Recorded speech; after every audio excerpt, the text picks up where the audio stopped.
बच्चों, मैं दीपमाला पटेल आपको कक्षा 12 की बायोलॉजी पढ़ा रही हूँ। हमारा चैप्टर 5 वंशागति एवं विविधता के सिद्धांत चल रहा था। तो कल तक हमने जाना था कि आनुवंशिकता या वंशागति किसको कहते हैं, विभिन्नताएं किसे कहते हैं,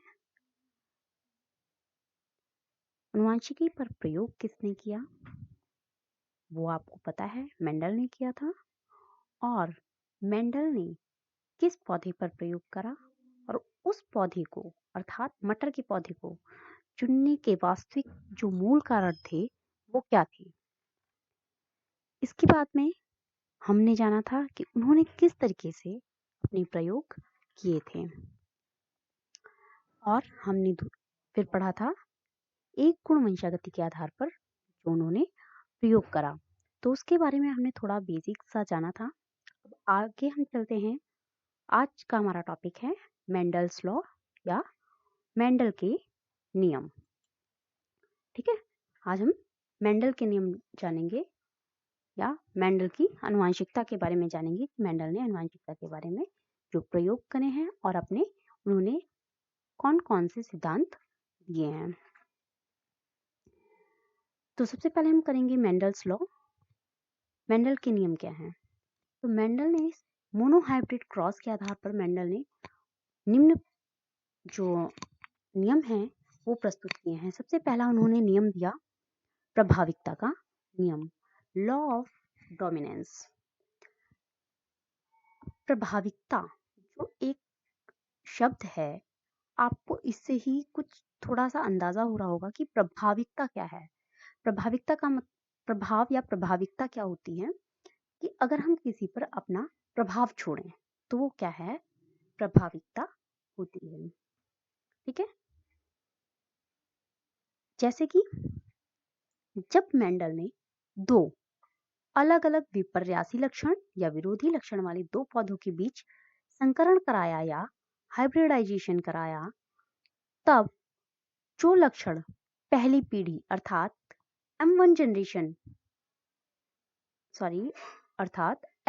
जनरेशन या फीलियल जनरेशन में प्रकट हुए उन्हें क्या कहा, प्रभावी लक्षण कहा गया, या हम इनको प्रभावी लक्षणों को इंग्लिश में क्या बोलते हैं, डोमिनेंट ट्रेट।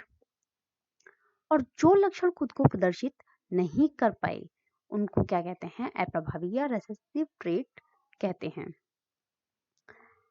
समझ में आ गया इतना? अर्थात जिन्होंने खुद को प्रदर्शित कर दिया था, जैसे मैंने पीछे भी आपको बताया था कि यहाँ पर देखिए, यहाँ पर इसने जो टॉल प्लांट का ट्रेट था इसने खुद को प्रदर्शित कर दिया था, जबकि बौने पौधे का जो ट्रेट था इसने खुद को प्रदर्शित नहीं कर पाया था। अर्थात ये बौनेपन का जो लक्षण था, बौनेपन का जो ट्रेट था वो कैसा था, अप्रभावी, जबकि लंबेपन का जो गुण था या लक्षण था या ट्रेट था वो कैसा था, प्रभावी। तो इसी को हम क्या कहते हैं, प्रभाविकता का नियम कहते हैं। एग्जाम्पल देखेंगे, जब मटर के एक लाल पुष्प वाले पौधे से सफेद पुष्प वाले पौधे का क्रॉस कराया जाता है तो F1 जनरेशन में केवल लाल पुष्प वाले पौधे ही उगते हैं, है ना। वो लाल पुष्प वाले अब क्यों उगते हैं हम देखेंगे डायग्राम में। देखिए, इसमें आप देख रहे हैं, एक हमने ये लिया है रेड पुष्प वाला, मतलब लाल पुष्प वाला पौधा लिया है। दूसरा हमने जो मटर का पौधा लिया वो कैसा लिया, सफेद पुष्प वाला। अब ये लाल और सफेद पुष्प का जो हमने पौधा लिया है, इनके भी ये क्या है, ये पेरेंट्स हैं और इनके बीच हमने क्या कराया, क्रॉस कराया। जब हमने इनके बीच में क्रॉस कराया अर्थात क्रॉस पॉलिनेशन कराया, तो इससे जो पहली पीढ़ी बनी वो F1, उसको हम क्या कहते हैं, F1 जनरेशन या फीलियल सेल या फर्स्ट जनरेशन, ठीक है, या प्रथम पीढ़ी, कुछ भी कह सकते हैं। ठीक है, तो इससे जो हमें पहली पीढ़ी प्राप्त हुई उसमें जो सारे पौधे प्राप्त हुए वो सारे कैसे प्राप्त हुए, हमें लाल रंग के। लाल रंग के क्यों प्राप्त हुए, क्योंकि यहाँ पर जो लाल रंग था वो कैसा था, डोमिनेंट था, प्रभावी रंग था। आपने देखा इसके जो जीन है वो कैसे हैं, कैपिटल आर और कैसे हैं, होमोजाइगस। इस तरीके से जो आप व्हाइट फ्लावर का देख रहे हैं वो कैसा है, स्मॉल आर, और ये दोनों कैसे हैं तो ये भी होमोजाइगस, लेकिन ये कैसे हैं, अप्रभावी, ये खुद के प्रभावों को प्रदर्शित नहीं कर पाते हैं। तो इसलिए जो आपका रेड फ्लावर वाला प्लांट था वो क्या करेगा, वो अपने रेड गुण को प्रदर्शित कर देता है। इस कारण जो F1 जनरेशन में जो हमें पौधे प्राप्त होते हैं वो सभी कैसे प्राप्त होते हैं, लाल रंग वाले प्राप्त होते हैं। और ये किस अनुपात में प्राप्त होते हैं, 1:1, क्योंकि इसमें अगर हम इनको क्रॉस कराते हैं तो 2 ही पौधे हमें कैसे प्राप्त होंगे। चलिए आगे हम देखते हैं पहले। ठीक है, तो पहले ये क्या हो गया, F1 जनरेशन के पौधे में प्राप्त हुए। अब फर्स्ट जनरेशन में फर्स्ट डॉटर सेल या प्लांट में रेड कलर के डोमिनेंट तथा सफेद कलर क्या होता है, रेसेसिव होता है। ये मैं आपको ऊपर ही बता चुकी हूँ। डोमिनेंट मतलब प्रभावी और रेसेसिव मतलब अप्रभावी। तो जो प्रभावी था उसने क्या किया, F1 जनरेशन में अपने रंग को प्रदर्शित कर दिया। क्यों, क्योंकि ये क्या था, डोमिनेंट था। अब अगला हमारा जो नियम है वो भी हमारे एक गुण वंशागति पर ही आधारित है। इसमें भी हमने क्या किया, एक गुण को लेकर हमने इनमें क्रॉस कराया। तो हमारा नियम है पृथक्करण का नियम, या हम इसको युग्मकों की शुद्धता का नियम भी कहते हैं। लॉ, इंग्लिश में इसको हम बोलते हैं लॉ ऑफ सेग्रीगेशन, या फिर law of purity of gametes, या law of splitting of hybrids. इस नियम में जब एक जोड़ा विपरीत लक्षणों को ध्यान में रखकर क्रॉस कराया जाता है, ठीक है, एक जोड़े विपरीत लक्षण जब होते हैं उनको ध्यान में रखकर जब क्रॉस कराया जाता है, अर्थात दो विरोधी लक्षण के शुद्ध पौधों में परागकण के फलस्वरूप बने F1 पीढ़ी के संकर पौधों, आपने देखा जो हमारे पहले ये F1 पीढ़ी में जो हमें पौधे प्राप्त हो रहे थे वो शुद्ध नहीं थे। आपने देखा ये इसके जो आप जीन देखेंगे ये कैसे हैं, ये यहाँ पर कैसा है, कैपिटल आर, और यहाँ पे कैसा है, स्मॉल आर। तो ये कैसा है, होमोजाइगस। कैसा है ये, होमोजाइगस। ठीक है,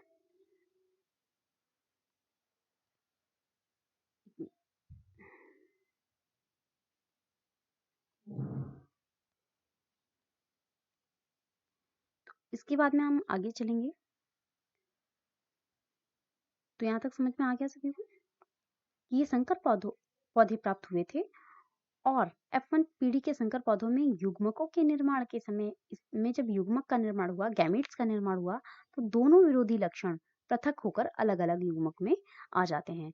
जो दोनों विरोधी लक्षण थे, मतलब अगर मान लीजिए हमने इनमें रेड और व्हाइट इनका क्रॉस कराया था, और तो यहाँ पर कैसे थे, यहाँ पर ये दोनों लक्षण प्रदर्शित हो रहे थे, लेकिन जब इनका क्रॉस कराने के बाद में हमने इनमें सेल्फ पॉलिनेशन कराया, तो इसमें जो अगले गुण आए वो क्या हो गए, अलग अलग हो गए। लाल भी प्रदर्शित हुआ और बौना भी प्रदर्शित हुआ, सॉरी सफेद भी प्रदर्शित हुआ था। इसका अर्थ यह है कि प्रत्येक गैमेट एक लक्षण विशेष के लिए हमेशा शुद्ध होता है। इसी पृथक्करण या युग्मक की शुद्धता का नियम कहते हैं। एग्जाम्पल देखते हैं। इन्होंने क्या किया, ये दो फ्लावर्स लिए, ठीक है, ये दो फ्लावर लिए, एक कैसा था, लाल पुष्प वाला था, दूसरा कैसा था, सफेद पुष्प वाला। अब इनके बीच में जब इन्होंने क्रॉस कराया तो F1 पीढ़ी में केवल हमें जो पौधे प्राप्त हुए वो कैसे प्राप्त हुए, सभी रेड प्राप्त हुए। लेकिन ये क्या थे, शुद्ध पौधे नहीं थे। कैसे थे, संकर पौधे थे या हाइब्रिड प्लांट थे, लेकिन थे सारे कैसे, लाल। आपने देखा ये कैसे हैं, capital R small R heterozygous हैं, विषम युग्मी हैं। अब इसके बाद में जब F1 जनरेशन आई तो इसमें केवल लाल पुष्प वाले पौधे उगे, और इन पौधों के बीच में अब हमने इनको ही क्या बना दिया, इन गैमेट्स को पेरेंट। अब हमने इनका इसी की जनरेशन से क्रॉस कराया। जब हमने इनका इन्हीं की जनरेशन से क्रॉस कराया तो अब जो पौधे हमें प्राप्त हुए वो हमें दोनों ही प्रकार के पौधे प्राप्त हुए। ये देखिए, ठीक है, ये हमने इनको पेरेंट बनाया और इनके बीच में हमने क्या कराया, ये सेल्फ पॉलिनेशन करा दिया। ठीक है, तो इनसे अब हमें जो पौधे प्राप्त हो रहे हैं वो आपको दिख रहा होगा कैसे प्राप्त हो रहे हैं। दोनों ही प्रकार के प्राप्त हो रहे हैं।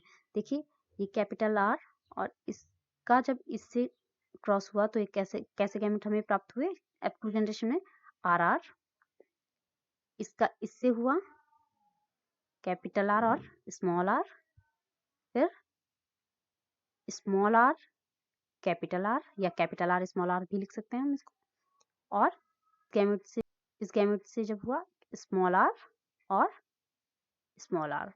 ठीक है, तो आपको पता है प्रभावी रंग कौन सा था हमारा, रेड, लाल। तो लाल यहाँ ये प्रदर्शित करेगा खुद को, यहाँ पे भी कैपिटल आर है, ये भी यहाँ पे भी प्रभावित अपने खुद को प्रदर्शित कर देगा क्योंकि ये भी प्रभाविकता वाला रंग है। इसके बाद में आपने देखा यहाँ पर भी ये जो कैपिटल आर है ये भी खुद को प्रदर्शित करेगा। लेकिन यहाँ पर जो है, यहाँ पे दोनों कैसे हैं, स्मॉल आर, अर्थात ये जो है सफेद रंग वाला है, और ये यहाँ पर अब कोई ऐसा तो है नहीं कि कोई और ऐसा है जो अपने प्रभाव को प्रदर्शित कर देगा। तो यहाँ पर जो ये है स्मॉल आर अर्थात व्हाइट कलर का जो ट्रेट है, सफेद रंग का जो लक्षण है, ये खुद को प्रदर्शित करता है। तो इसलिए जो हमें ये, हम अगर फिजिकली देखकर हम पहचाने तो हमें ये 1, 2 और 3, ये तीनों ही कैसे लाल दिख रहे थे, जबकि हमको एक जो पौधा था वो सफेद पुष्प वाला नजर आ रहा था।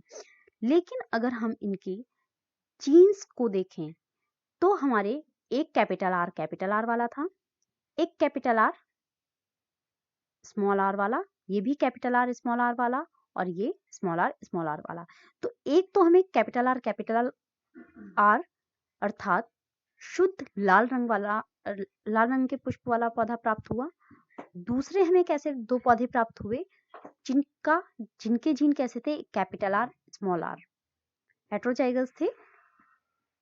तो ऐसे पौधे कितने थे, 2 हाइब्रिड रेड, जो कि कैसे थे, संकर लाल थे, जिनमें बौनेपन का ट्रेट तो था, लक्षण तो आया था, लेकिन वो खुद को प्रदर्शित नहीं कर पाया। अब जो हमें तीसरे तरीके के पौधे प्राप्त हुए थे वो कैसे थे, केवल सफेद पुष्प वाला। वो कैसा, केवल एक ही पौधा था जिसमें वाला रंग अर्थात ना ही प्रभाविकता वाला रंग था, ना ही प्रभाविकता वाला ट्रेट आया था, क्योंकि अगर आया होता तो वो खुद को प्रदर्शित कर कर देता और इसके जो बौनेपन के लक्षण थे उसको क्या कर देता, रिप्रेस कर देता, दबा देता। तो इस कारण, क्योंकि यहाँ पर जो डोमिनेंट कैरेक्टर था वो नहीं आ पाया और उसने खुद को प्रदर्शित नहीं किया, अतः ये पौधा शुद्ध सफेद पुष्प वाला प्राप्त हुआ। अब हम इसके जीनोटिपिक और फिनोटिपिक रेशियो देखते हैं। फिनोटिपिक मतलब मैंने आपको कई बार बताया, फिजिकली देखकर हम जिसको हम पहचानते हैं, मतलब हमने बाहर से देखा एक्सटर्नल और हमने कहा अच्छा ये लंबा है, ये छोटा है, ये काला है, ये सफेद है, ये नीला है, ये पीला है, इस तरीके से हम देखकर उसको पहचान रहे हैं।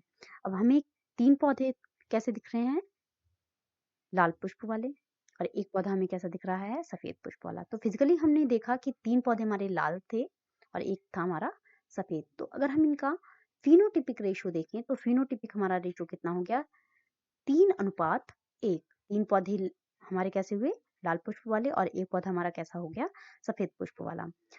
अब हम इनका अगर जीनोटिपिक रेशियो देखें तो जीनोटिपिक रेशियो इसका कैपिटल आर वाला एक पौधा हमें प्राप्त हुआ, कैपिटल आर स्मॉल आर, ठीक है, कैपिटल आर स्मॉल आर, ये पौधे हमें 2 प्राप्त हुए, जबकि स्मॉल आर वाला हमें पौधा 1 प्राप्त हुआ। तो इसका जीनोटिपिक रेशियो क्या हो जाएगा, 1:2:1। ठीक है, समझ में आ गया। ये मैंने यहाँ पर जीनोटिपिक रेशियो दिए हुए हैं। जीनोटिपिक रेशियो है इसका 1:2:1, एक प्योर रेड, 2 हाइब्रिड रेड और एक प्योर व्हाइट। इसका फिनोटिपिक रेशियो भी मैंने बताया है, 3:1। 3 कैसे हैं, रेड फ्लावर वाले और एक है व्हाइट फ्लावर वाला। इसमें आर प्रभावी था और जो स्मॉल आर था वो कैसा था, रेसेसिव था, अर्थात अप्रभावी था। इसके बाद में मैंने होमोजाइगस और हेटेरोजाइगस का पीछे कई बार नाम लिया और बताया भी था। यदि किसी पौधे के ट्रेट या लक्षण के दोनों जीन प्रभावी हैं, मतलब कैपिटल टी और कैपिटल टी, अगर ये दोनों ही प्रभावी हैं या दोनों ही जीन फिर अप्रभावी हों, तो इनको हम क्या कहेंगे? समयुग्मी कहेंगे। जैसे मैंने ऊपर भी बताया था आपको कि आपका ये भी आपका कैसा है? कैपिटल टी, ये भी कैपिटल टी। तो अगर ये प्रभावी है कैपिटल टी, तो ये भी तो प्रभावी होगा। दोनों ही कैसे हैं? प्रभावी। और ये कैसे हैं? दोनों ही अप्रभावी हैं। स्मॉल टी भी, यहाँ पर भी स्मॉल टी, ये दोनों ही कैसे हैं? अप्रभावी। तो ये कैसे हो गए? होमोजाइगस। लेकिन अगर हम यहाँ देखें तो यहाँ का है, एक तो हमें जीन किसका प्राप्त हुआ? प्रभावी वाला, और दूसरा किसका है? अप्रभावी वाला। तो इस कारण ये जो हुआ, ये विषम युग्मी या हेटेरोजाइगस प्लांट कहलाया।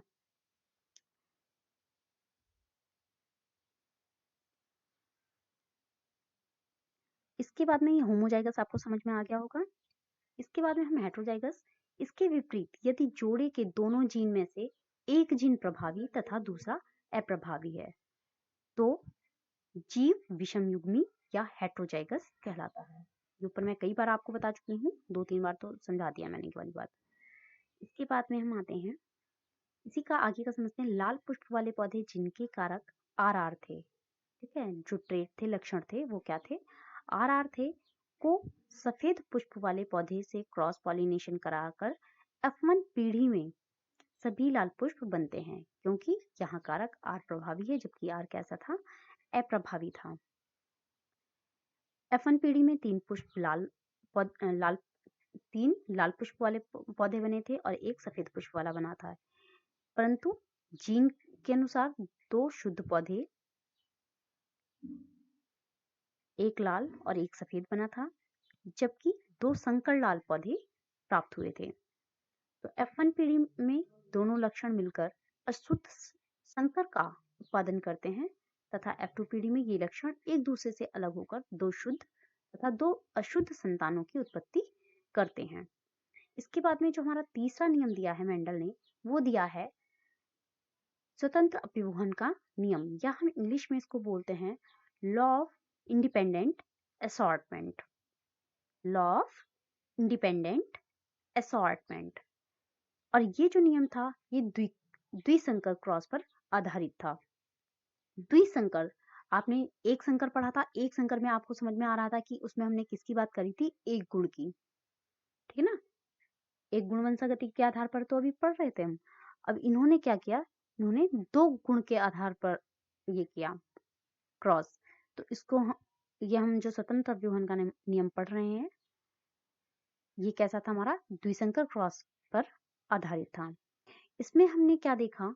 जब 2 तुलनात्मक विरोधी लक्षण, कैसे, कितने लिए? अब हमने 2 तुलनात्मक विरोधी लक्षण थे,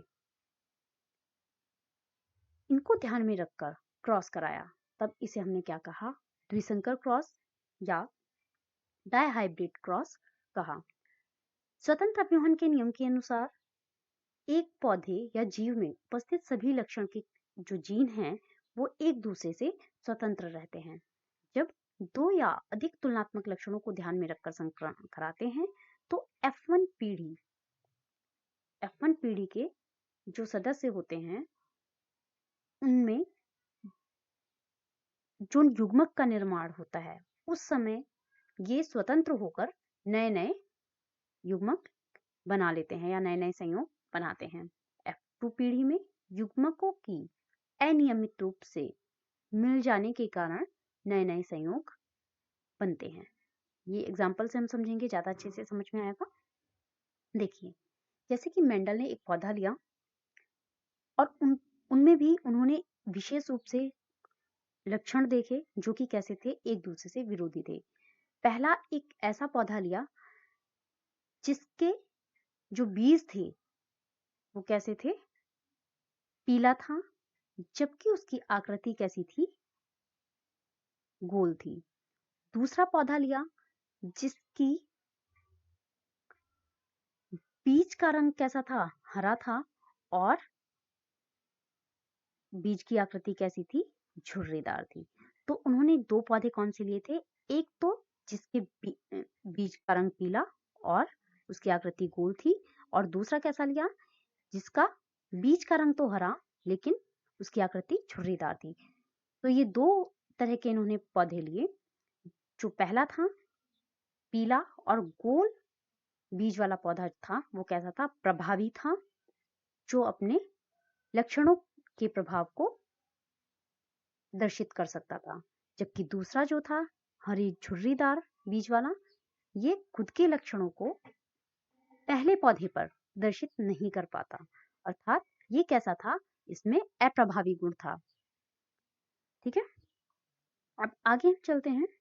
उन्होंने देखिए बताया कि मेंडल ने इन प्रभावी लक्षणों पीले व गोल बीज वाले, अर्थात पीले को इन्होंने किससे प्रदर्शित किया है? कैपिटल वाई से, और गोल बीज को इन्होंने कैपिटल आर अर्थात राउंड राउंड, है ना। पौधे के साथ अप्रभावी लक्षणों हरे व झुर्रीदार, हरे को इन्होंने स्मॉल वाई से और झुर्रीदार को स्मॉल आर से दर्शित किया है। बीज वाले पौधों का संकरण कराया, जिसके फलस्वरूप प्रथम पीढ़ी F1 जनरेशन में सभी पीले व गोल बीज वाले पौधे प्राप्त हुए। कैसे थे F1 जनरेशन में? आपको पता है, जो भी आपको पीढ़ी प्राप्त होती है, मतलब उस पीढ़ी के सभी पौधे कैसे होते हैं? संकर होते हैं। ये चीज हमेशा ध्यान रखना। F1 पीढ़ी में जो भी पौधे प्राप्त होंगे वो हमेशा क्या प्राप्त होंगे? संकर ही प्राप्त होंगे। और लेकिन जब संकर पौधों के बीच में हम क्रॉस कराएंगे, तब हमें जाकर कुछ पौधे तो संकर और कुछ पौधे हमें शुद्ध प्राप्त होंगे। आपने देखा, जब F1 जनरेशन में हमने क्रॉस कराया तो उसमें जो पौधे प्राप्त हुए वो कैसे थे? संकर थे। अब इसके बाद में हम आगे चलते हैं।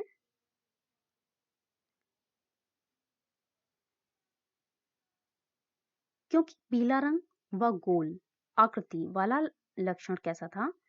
हरे व झुर्रीदार आकृति पर कैसा था? प्रभावी था। ये मैं आपको ऊपर ही बता चुकी हूँ। जो पीला गोल आकृति वाला जो बीज वाला जो पौधा है वो कैसा है? डोमिनेंट है, प्रभावी है। और जबकि हरे झुर्रीदार वाला जो पौधा है वो कैसा है? रेसेसिव है, अप्रभावी, वो अपने प्रभाव को प्रदर्शित नहीं कर पाएगा। फॉर एग्जाम्पल, हम छोटे से इस तरीके से हम एग्जाम्पल के तौर पे समझ लेते हैं, जैसे कि 2 राज्य हैं और उनमें राजा हैं। अब एक राज्य का राजा जो है वो बहुत शक्तिशाली है और दूसरे राज्य का जो राजा है वो कम शक्तिशाली है। तो प्रभाव किसका दिखेगा? जिस राज्य का राजा जो है अत्यधिक शक्तिशाली है। अगर कहीं पर भी मान लीजिए वो दोनों एक जगह सम्मिलित हुए हैं, तो ज्यादा प्रभाव किसका दिखेगा? जो ज्यादा शक्तिशाली था। जो कम शक्तिशाली था वो अपना प्रभाव वहां पर नहीं दिखा पाएगा। अब मान लीजिए कहीं सारे कहीं पर ऐसे ही राजा हैं कि भाई वो ठीक है, ज्यादा शक्तिशाली नहीं है, ठीक है। अब वो वहां पर अपने इकट्ठे हुए तो क्या है? तो अपना थोड़ा बहुत उनकी पूंछ हो जाएगी भाई, है ना, इस तरीके से। तो इसी तरीके से इन बीजों का हिसाब है कि ठीक है, जो प्रभावी था उसने अपने लक्षण क्या किए? अगली पीढ़ी में प्रदर्शित कर दिए, F1 जनरेशन में प्रदर्शित कर दिए। जबकि जो दूसरा था हरे झुर्रीदार आकृति वाला, वो अपने लक्षणों को प्रभावित नहीं कर पाया। अब F1 पीढ़ी के जो पौधे थे उनके बीच क्या कराया? सेल्फ पॉलिनेशन कराया। तो F2 पीढ़ी में जो पौधे प्राप्त हुए वो 4 तरह के पौधे प्राप्त हुए। एक तो पीले और गोल बीज वाले, दूसरे प्राप्त हुए पीले और झुर्रीदार बीज वाले, तीसरे हरे व गोल बीज वाले, और चौथे हरे व झुर्रीदार बीज वाले। इसके बाद में हम एक चेकर बोर्ड के द्वारा हम इनको समझेंगे। चेकर बोर्ड, या हम इसको हम पुन्नेट स्क्वायर भी बोलते हैं। पुन्नेट स्क्वायर क्यों बोलते हैं? जो पुन्नेट थे उन्होंने एक कुछ खड़ी लाइनों के द्वारा और कुछ मतलब सीधी खड़ी लाइन, उन्होंने एक स्क्वायर बोर्ड बनाया। स्क्वायर बोर्ड तो आप सभी को पता होगा, इस तरीके से ये स्क्वायर बोर्ड बनाया और इन्होंने इनको 4-4 खांचों में बांट दिया। ठीक है, मतलब लॉन्गिट्यूडनल भी और ट्रांसवर्स भी। अनुलंब और अनुदैर्ध्य। इस तरीके से इन्होंने चार चार रो और कॉलम में बांट दिया। तो इसमें फिर क्या लिखा, मेल मेल गैमीट और फीमेल गैमीट को इनके जो पड़ी लाइन थी अर्थात जो स्लीपिंग लाइन थी उसके ऊपर इन्होंने क्या रखा, फीमेल गैमेट्स को, और जो स्टैंडिंग लाइन थी उधर की तरफ इन्होंने क्या रखे, मेल गैमेट्स या स्पर्म्स को। अब इनके बीच में जब इन्होंने क्रॉस कराया तो इस तरीके से इन्होंने लिखा। चलिए अभी हम आगे समझते हैं। ये सिर्फ पुन्नेट स्क्वायर के बारे में मैंने थोड़ा सा बताया था कि पुन्नेट स्क्वायर क्या है, चेकर बोर्ड क्या है। जैसे आपने शतरंज का वो देखा होगा तो वो तो बहुत बड़ा होता है, लेकिन इसमें हम सिर्फ 4 कॉलम बनते हैं। चौखाने की विधि भी कही जाती है, पुन्नेट की चौखाने की विधि। तो चौखाना तो समझ में है जिसमें 4-4 खाने हों, इस तरीके से। तो सबसे पहले इन्होंने क्या लिया, मैंने अभी बताया था, इन्होंने राउंड येलो मतलब कि गोल पीले बीजों का क्रॉस जो था वो किससे कराया, झुर्रीदार हरे बीजों से। ठीक है, झुर्रीदार हरे बीजों के साथ। अब ये क्या थे, पेरेंट थे, और इनमें क्या हुआ, इनमें सबसे पहले सेग्रीगेशन हुआ, पृथक्करण हुआ। तो ये क्या है, हमारी एक्सेल्स हैं। ठीक है, इनमें एलील्स अलग अलग हुए, गैमेट्स बने। ठीक है, अब इनके बीच में जब क्रॉस हुआ तो ये हमें जो F1 जनरेशन में सभी पौधे प्राप्त हुए वो कैसे प्राप्त हुए, संकर पौधे। वो संकर कैसे थे, राउंड येलो। सभी पौधे कैसे प्राप्त हुए, राउंड येलो, जो 100% यही थे, लेकिन कैसे थे, संकर थे।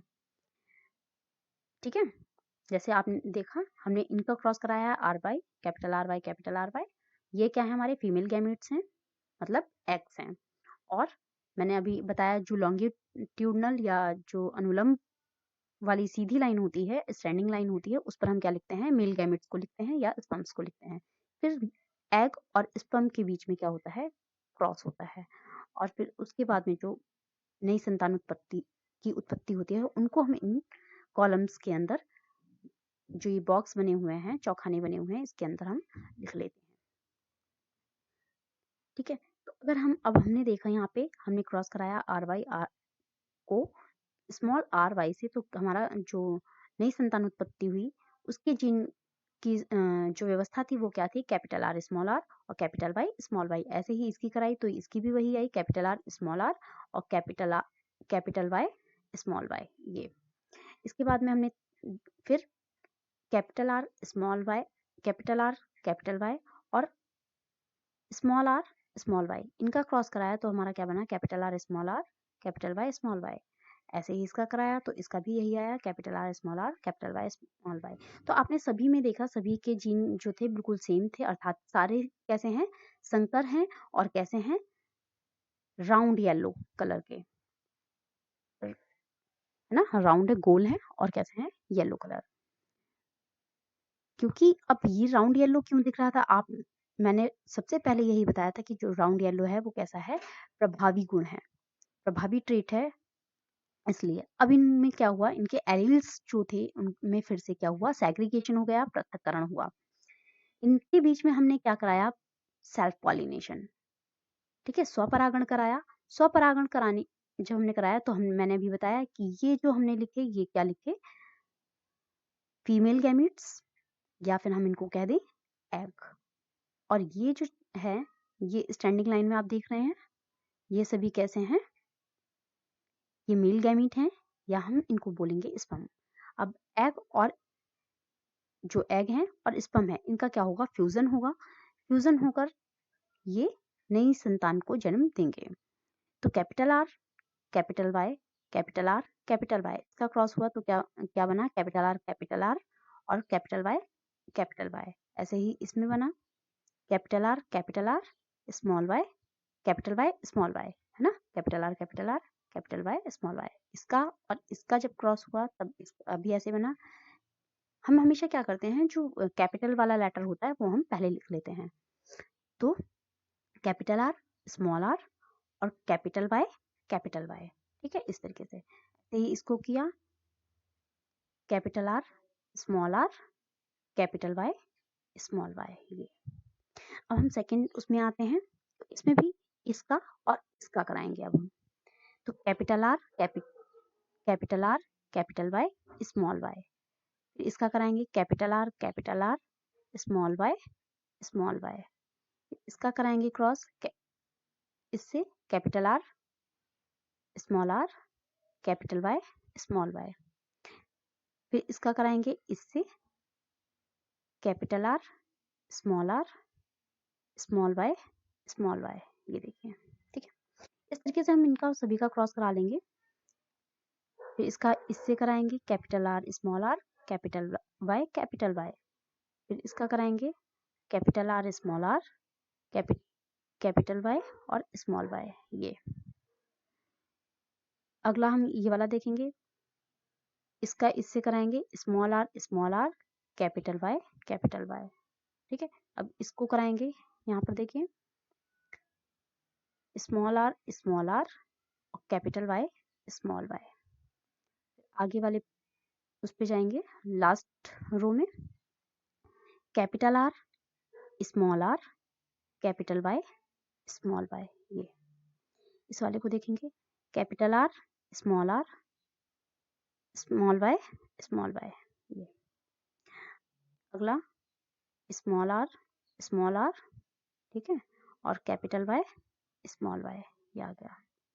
फिर अगला last small R small Y.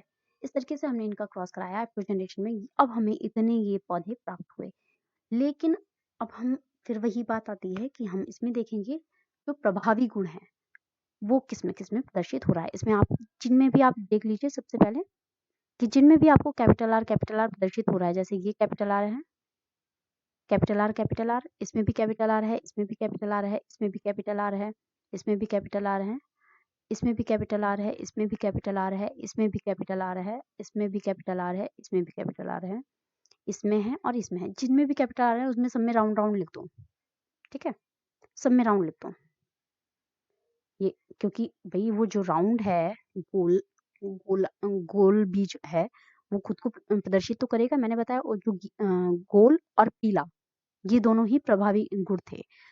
तो जहां पे भी कैपिटल आर आपको नजर आ रहा है वहां पे आपने क्या लिख दिया, राउंड लिख दिया। इसके बाद में दूसरा जो ट्रेट मैंने बताया कौन सा, पीले रंग का, पीला रंग भी खुद को प्रदर्शित करेगा। तो अब जहां पर भी कैपिटल वाई आपको नजर आ रहा है वहां पर आप येलो लिख दो, जैसे इसमें yellow yellow yellow yellow yellow. अभी जिसमें हमने वो नहीं लिखा है उसको हम छोड़ देंगे, येलो, और कहाँ येलो येलो, ठीक है, इनको भी हम छोड़ देंगे, इनमें अभी हमने और कुछ नहीं लिखा। तो सेकंड ट्रेट को हम बाद में लिख लेंगे जिनका अभी हमने नहीं किया है, और येलो है ना, और तो अभी नहीं है और हम बाद में देखेंगे। तो इतने हमें कैसे मिल गए, round yellow round yellow round yellow round yellow round yellow round yellow round yellow. तो इस तरीके से अगर हम देखें तो हमें राउंड येलो कितने वो मिल गए पौधे, 9, ठीक है। अब अगले हम देखेंगे, कुछ पे हमने फिर भी राउंड लिखे थे, लेकिन अब हम देखते हैं जो स्मॉल वाई वाले हैं। तो स्मॉल वाई वाले कैसे होंगे, स्मॉल वाई को हमने किस कलर को प्रदर्शित किया था, स्मॉल वाई से ग्रीन को। देखिए ये स्मॉल वाई और स्मॉल वाई दोनों ही स्मॉल वाई हैं, तो वहां पे क्या आएगा, ग्रीन कलर, ठीक है। यहाँ पे भी स्मॉल वाई है, ग्रीन कलर, और यहाँ पर भी स्मॉल वाई है, ग्रीन कलर। इतनी चीज समझ में आ गई। अब देखिए अब हमारे बचते हैं ये 3-4 बच रहे हैं। अब इनको हम देखते हैं। देखिए यहाँ पे स्मॉल आर और स्मॉल आर किसको प्रदर्शित कर रहा है, रिंकल को, रिंकल मतलब झुर्रीदार, ये झुर्रीदार को प्रदर्शित कर रहा है। तो ये हमने इसको लिखा स्मॉल आर को झुर्रीदार, क्योंकि अब यहाँ पे तो कैपिटल आर तो है नहीं जो अपना प्रभाव दिखाएगा, तो इसने खुद को दिखाया क्या, झुर्रीदार। और कैपिटल वाई ये कैसा रंग है, येलो, जो कि कैसा था, प्रभावी। अब यहाँ पर ये खुद के प्रभाव को प्रदर्शित करेगा, तो ये कैसा बनेगा, रिंकल येलो कलर या झुर्रीदार पीला बीज। अगला जो है वो कैसा बनेगा, ये स्मॉल आर है मतलब रिंकल, और कैपिटल वाई स्मॉल वाई। अब इसमें कैपिटल वाई वाला है, देखो एक जो ट्रेट आया वो कौन सा आया, कैपिटल वाई, अर्थात ये कैसा है, प्रभावी, तो ये कैसा बनेगा, येलो, तो रिंकल येलो।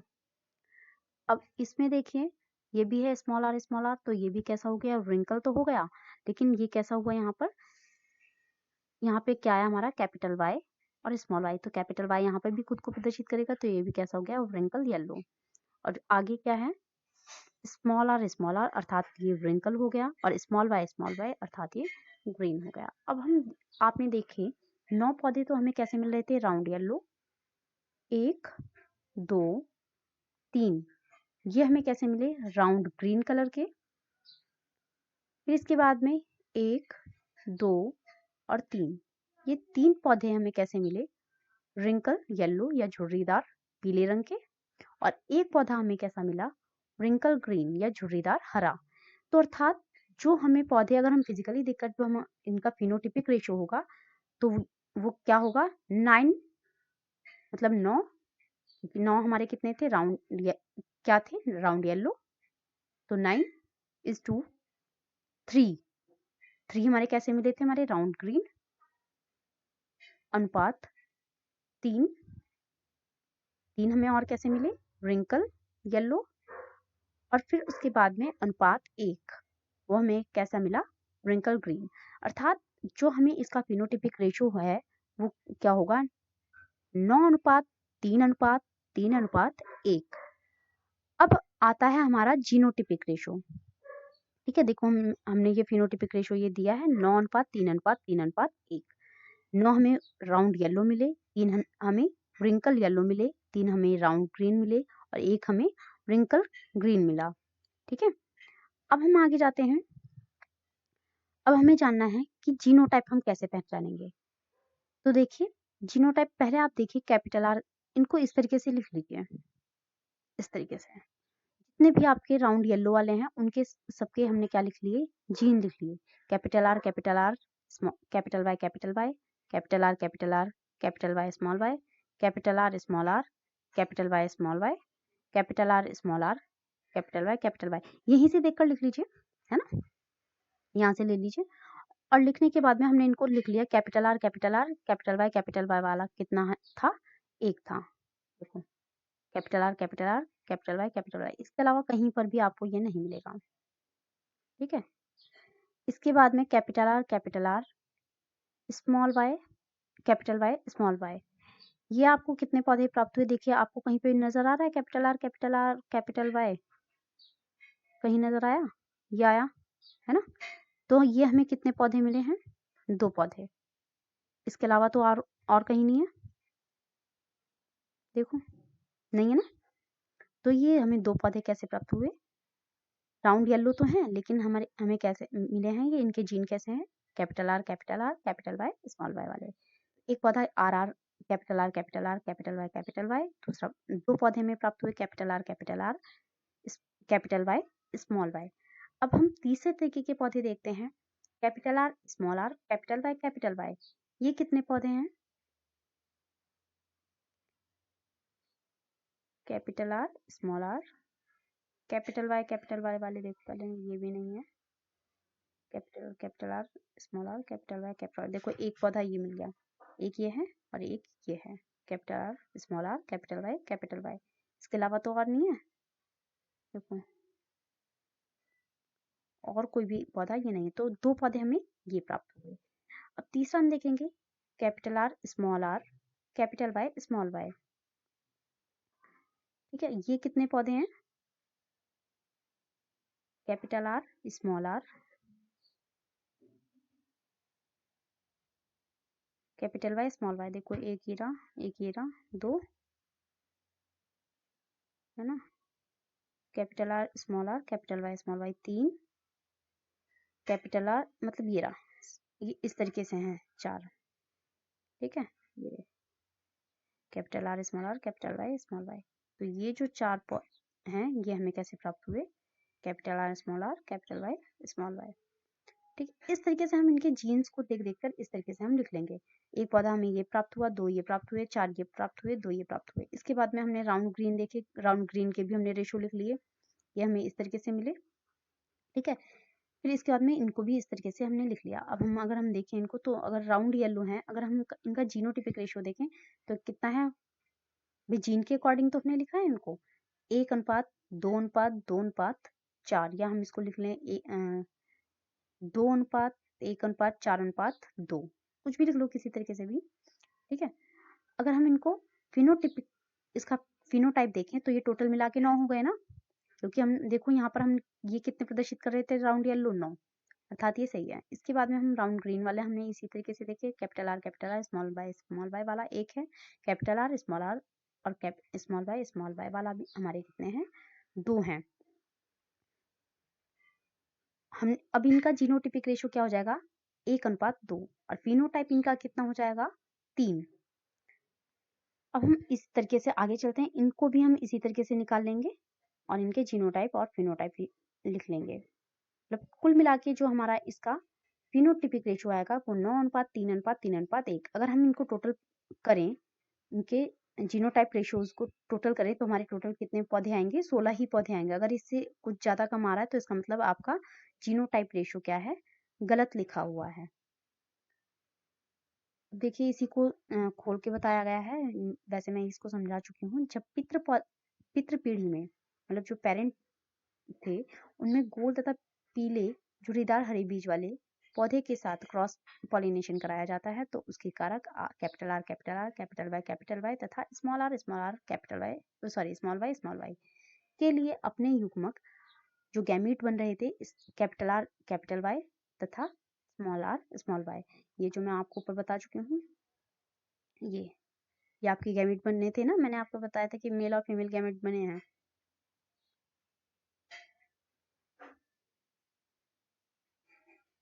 ठीक है। ये इस तरीके से बन गए, ये गैमीट्स पाए जाते हैं। F1 पीढ़ी में सभी पौधे गोल, पीले, प्रभावी गुण वाले होते हैं। ये भी मैंने आपको बताया, क्योंकि वो F1 जनरेशन में क्या क्या था, वो अपने प्रभाव को प्रदर्शित कर रहे थे। और F1 जनरेशन में ही को जब इनके पौधों को पेरेंट बनाकर जब इनमें सेल्फ पॉलिनेशन कराया जाता है, तो 4 प्रकार के बीज बने थे। ये सब मैं ऊपर बता चुकी हूँ। तो अतः इन सब चीजों से क्या परिणाम निकला कि आनुवांशिक लक्षण जो होते हैं वो कैसे होते हैं, स्वतंत्र होते हैं, क्योंकि पीला रंग सदैव ऐसा नहीं है कि गोल बीजों के साथ ही पाया जाए, वो झुर्रीदार बीजों के साथ भी पाया जाता है। तो इसलिए क्या है, स्वतंत्र है, और इसी कारण हम इसको क्या कहते हैं, स्वतंत्र अपरूहन का नियम भी कहते हैं। इसके बाद में हम चलते हैं, कुछ टिप्पणियां कभी कभी पूछ ली जाती हैं 1-1, 2-2 नंबर में आपके बोर्ड में। बैक क्रॉस या टेस्ट क्रॉस किसे कहते हैं? बैक क्रॉस क्या है, इसमें किसी F1 पीढ़ी की संतति का उसके पितृ से ही क्रॉस कराया जाता है, मतलब उल्टा चलते हैं, बैक से ही समझ में आ रहा है, उल्टा, ठीक है। नीचे आपने देखा जब पेरेंट का क्रॉस कराया तो हमें एक संतान प्राप्त हुई, लेकिन अब इन्होंने क्या किया कि जो संतान प्राप्त हुई थी उसका उसके पेरेंट से ही क्रॉस करा दिया। इसको इन्होंने क्या कहा, देखिए एग्जाम्पल भी मैंने दिखा रखा है कि इन्होंने लंबे पौधे का और बौने पौधे का क्रॉस कराया, तो ये कैसा प्राप्त हुआ, अशुद्ध पौधा F1 जनरेशन में प्राप्त हुआ। अब F1 जनरेशन में जब अशुद्ध पौधा जो प्राप्त हुआ था, उस अशुद्ध पौधे का क्रॉस कराया किससे, उसकी किसी भी पेरेंट से, चाहे वो इससे करा लें या फिर इससे कराएं, ठीक है। तो उसके प्रभावी गुण वाले जनक से इन्होंने क्या कराया, क्रॉस कराया जब इसका, तो इससे जो गैमेट्स प्राप्त हुए कैपिटल टी स्मॉल टी, और इसके गैमेट क्या प्राप्त हुए, कैपिटल टी और कैपिटल टी। अब इनको जब हमने चेकर बोर्ड में लिखा तो इस तरीके से आ गए, और ये पौधे हमें प्राप्त हुए। तो इस तरीके से हम, मतलब इनका जो क्रॉस था, कुल मिला के बैक क्रॉस में क्या था, जो F1 जनरेशन की संतान थी उसका क्रॉस उसके ही जनक से करा दिया गया, ठीक है। तो इसको हमने कहा बैक क्रॉस। टेस्ट क्रॉस क्या होता है, इसको हम परीक्षण संकरण भी कहते हैं। इसमें प्रथम पीढ़ी की संतान का अप्रभावी जनक से संकरण कराया जाता है। अप्रभावी, जैसे कि मैंने आपको बताया, जो ये लंबा वाला पौधा है ये क्या होता है, प्रभावी होता है, जबकि बौना गुण जो होता है वो क्या होता है, अप्रभावी होता है। ये अप्रभावी होने के कारण ही आपने देखा होगा कि अगर कोई लंबा, मान लीजिए आपको लंबे इंसान ज्यादा दिखते हैं, बौना कोई ही दिखता है, तो ये क्यों दिखता है, क्योंकि जो बौनेपन का गुण होता है वो क्या होता है, अप्रभावी होता है। लंबा पौधा और बौने पौधे के बीच में आपने क्रॉस कराया, और क्रॉस कराने पर जो आपको F1 जनरेशन में पौधा प्राप्त हुआ वो कैसा प्राप्त हुआ? संकर पौधा प्राप्त हुआ। ऊपर हमने जो टेस्ट क्रॉस बैक क्रॉस था उसमें जो हमने क्रॉस कराया था वो हमने प्रभावी लक्षण वाले पौधे के साथ कराया था, जबकि हमने जो टेस्ट क्रॉस है इसमें जो हम क्रॉस करा रहे हैं वो हम किससे कराएंगे? उनके जनक से ही कराएंगे, लेकिन किससे? जो अप्रभावी होगा उससे क्रॉस कराने के बाद में हमें गैमेट्स प्राप्त हुए, और उन गैमेट्स का हमने चेकर बोर्ड बनाया। तो इसमें जो पौधे प्राप्त होते हैं वो 1:1 के अनुपात में प्राप्त होते हैं। आपने देखा दो दो पौधे हमें कैसे प्राप्त हुए? लंबे, और दो ही कैसे प्राप्त हुए हमें? पौने। अर्थात अगर हम इसका अनुपात देखें तो वो कितना? 1:1 होता है। इसके बाद में है जीन किसे कहते हैं? आपने कई बार ये वर्ड बार बार सुनते आ रहे हैं कि जीन है, जीन है, जीन है। जीन या कारक हम किसको कह रहे हैं? गुणसूत्रों पर लक्षणों को जो निर्धारित करने वाली इकाई होती है। ठीक है भाई, आप सभी को पता है जो डीएनए होते हैं या गुणसूत्र होते हैं उनमें क्या होती है? हमारी इंफॉर्मेशंस होती हैं। तो उन पर जो लक्षणों को निर्धारित करती है वो इकाई क्या कहलाती है? जीन कहलाती है।